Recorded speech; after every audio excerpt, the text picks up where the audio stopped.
Mould किया है। लेकिन और पाकिस्तान में इंशाल्लाह चेंज लाने के लिए, प्रैक्टिकली पाकिस्तान को एक तरक्की की राह पे डालने के लिए मेरा ख्याल से पार्लियामेंट में होना बहुत जरूरी है, जिस तरह की हमारे यहाँ सियासत है। क्योंकि बेशक बेशक बीइंग अ यंग पार्टी अगर आप लोग नहीं आएंगे पार्लियामेंट में, तो आप लोगों की जो पॉलिटिकल जो स्ट्रेंथ है उसको भी धचका लग सकता है। क्योंकि जब तक आप पार्लियामेंट में नहीं आएंगे तो फिर जंगल में मोर नाश्ता किसने देखा बेसिकली, जब तक आप बहुत सही, आप बिल्कुल सही कह, बिल्कुल सही कह रहे हैं आप। तो लिहाजा अब होंगे इलेक्शन में इंशाल्लाह।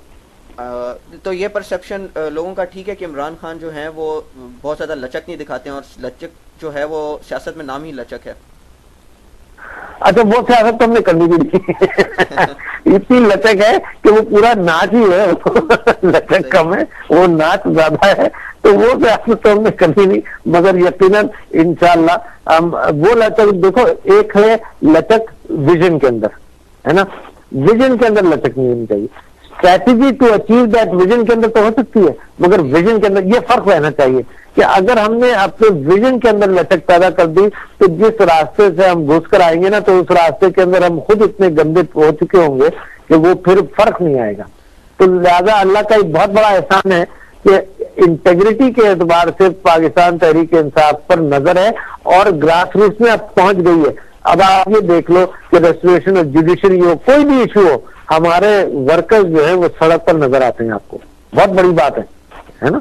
तो अब Pakistan Tehreek Insaf is a player in the political field. Pakistan की पॉलिटिकल सिस्टम में आप ऐसी क्या रिफॉर्म्स चाहते हैं ताकि जिस तरह की आपकी पार्टी, आपके मुताबिक आपके यहाँ जो है बहुत विजनरी लोग हैं, लेकिन आप लोगों का जो सबसे बड़ा हैंडीकैप है वो है पैसा, फाइनेंसेस, और जो कि बहुत इंपॉर्टेंट है पाकिस्तान की पॉलिटिकल सीन में कामयाबी के लिए।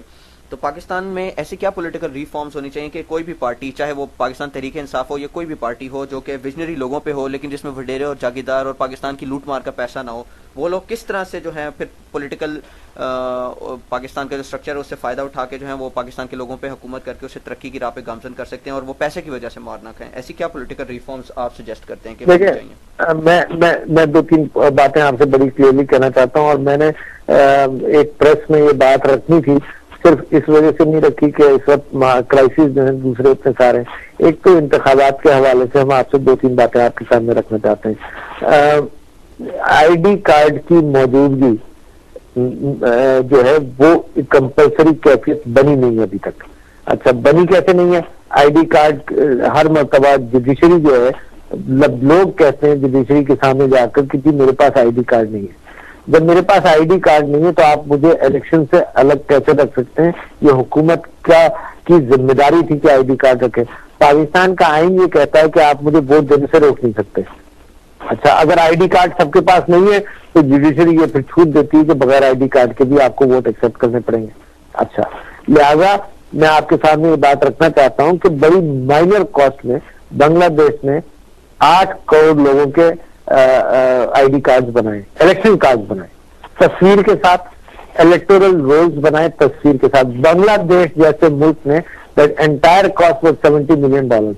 हमारे यहाँ नादरा है जिस पे अरबों रुपए खर्च हो चुके हैं, जिस मेरा ख्याल है एटलीस्ट $300-400 मिलियन खर्च हो चुके हैं नादरा पे, है, मगर अभी तक उसने सारे पाकिस्तान को आईडी कार्ड नहीं दिया। आपको मालूम है नादरा का जो इस्टेब्लिशमेंट लंदन में है वो पाकिस्तान एम्बेसी से ज्यादा है, बड़ा है अफरादिक कार के एतबार से। अच्छा, हुकूमत भी जो ये इलेक्शन की धांधली है ना, इसमें जो इस वक्त मौजूदा हुकूमत में और असेंबलीज में लोग हैं ना, वो तो चाहते ही है कि धांधली की जाए।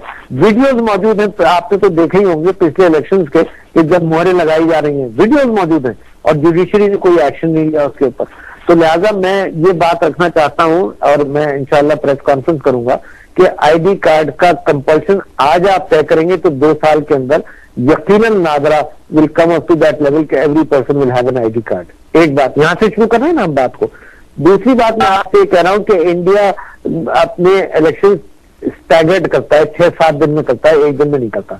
इलेक्शन रिजल्ट नहीं रहता है, मगर स्टैगर्ड ये करता है कि मुंसिफ जुडिशरी जो है वो from area to area move करती है कि उन्होंने आज इलेक्शन किया फ्रंटियर के अंदर, पूरी मशीनरी जो है फिर वो पंजाब के अंदर करे 2 दिन के अंदर, फिर सिंध के अंदर करे। इस तरह से वो इंश्योर करते हैं कि हर जगह इलेक्शन सही तरह से हो जाए। अगर फौज की मदद लेनी है तो फौज की मदद लेते हैं, मगर बड़ा पीसफुल इलेक्शन करते हैं। ठीक है ना। दूसरी बात मैंने आपके सामने रखी। तीसरी बात, इलेक्टोरल एक्सपेंसेस के एतबार से बहुत सारे ममालिक में ट्रांसपोर्ट, इंडिया खास तौर पर उसने ट्रांसपोर्ट को कंपलसरी कर दिया कि हुकूमत प्रोवाइड करेगी इलेक्शन डे पर। हमारे यहाँ बसों में भरकर पॉलिटिकल पार्टी जो है करोड़ रुपए ट्रांसपोर्ट पर खर्च करती हैं।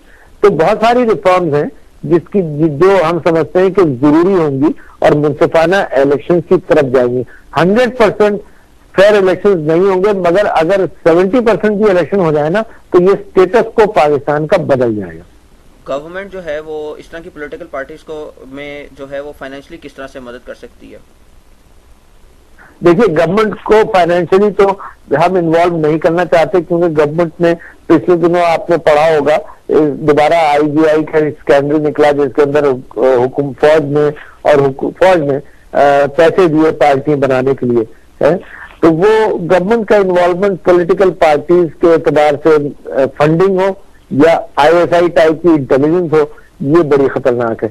लिहाजा गवर्नमेंट को हम इन्वॉल्व नहीं करना चाहते। जैसे अमेरिका में एक मैचिंग फंड्स का किस्सा होता है, ये गवर्नमेंट फंडिंग होती है।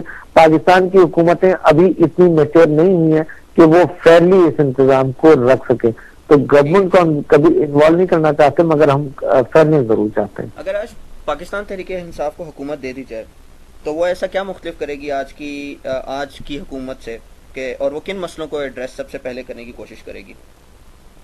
अच्छा, मैं आपको एक बात बड़ी मजे की बताऊं। अच्छा, आप अगर अखबार पढ़ रहे हो ना पिछले 1 साल के, तो तकरीबन सारी ब्रिलियंस ऑफ गुड गवर्नेंस अखबारात में मौजूद है, ठीक है ना। अच्छा, मिसाल के तौर पर कि जुडिशरी की क्या रिफॉर्म होनी है, आपको मज़ामीन मिल जाएंगे बड़े अच्छे अच्छे जजेस के कि ये रिफॉर्म की जरूरत है। असल में इशू पाकिस्तान में कोई अनोखे पॉइंट ऑफ व्यू का नहीं है। दुनिया में हुकूमतें चल रही हैं, है ना। करप्शन कैसे कम होता है, दुनिया जानती है कि ट्रांसपेरेंसी रखोगे तो करप्शन कम हो जाएगा। It is the will behind that idea जो इम्पोर्टेंट है। आप ये देखो कि सारी अच्छी बातें करके सारी पार्टीज हुकूमत में आती हैं, मगर मजाल जो इम्प्लीमेंट करती हो। आप ये देखो कि पाकिस्तान की जो मईशत है इट इज एलिटिस्ट हैवी, है ना। जो आपने कहा ना, कौन सी ऐसी बड़ी बात करेंगे कि तब्दीली आएगी। मैं कहता हूं कि इनमें विल नहीं है। क्यों विल नहीं है? क्योंकि सारा स्लोप माशरे का और मईशत का सारा स्लोप जो है वो एलीट की तरफ है, और एलीट है 2 से लेकर 5% तक है। GDP के अंदर अगर 1% चेंज आता है तो लोगों का, इकोनॉमिस्ट का कहना यह है कि 80% of that change goes to the top 5% of the people. तो अवामुल नास तक तो पहुंचता नहीं। पाकिस्तान के जो बजट्स हैं वो पिछले 60 साल से एलिटिस्ट बने हैं।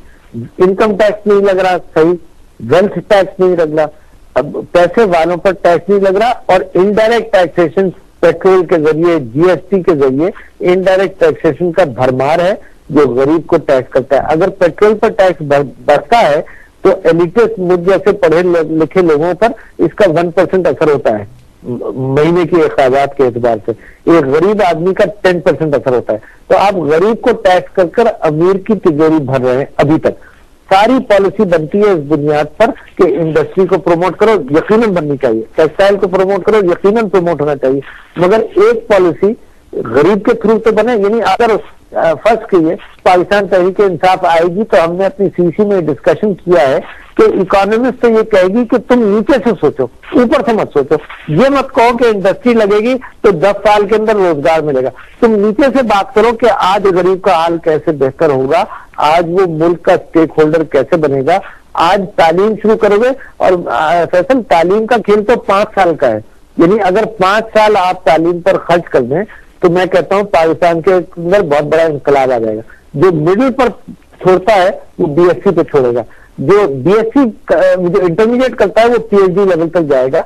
और एक मर्तबा अगर आपने एजुकेट कर लिया अपनी कौम को तो उसकी डायनेमिक्स बदल जाएंगी। आज आप एजुकेशन पे सबसे पहले जो है वो तवज्जो देगी पाकिस्तान तहरीक इंसाफ, और इंश्योर करेगी बेसिकली कि इंफ्रास्ट्रक्चर है वो जो है वो एजुकेशन का, और it requires 5 years of good policies to bring a change and change of direction.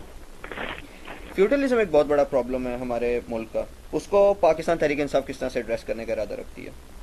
मेरा ख्याल से इसको देखो, अगर इंसाफ अदालतों में मिलने लगे ना तो फ्यूडलिज्म कमर तोड़ने लगेगा। अच्छा कैसे? देखो, फ्यूडल जो है ना वो इंसाफ अपने लोगों तक जाने नहीं देता। तालीम अगर मिल जाए तो फ्यूडलिज्म अपनी जड़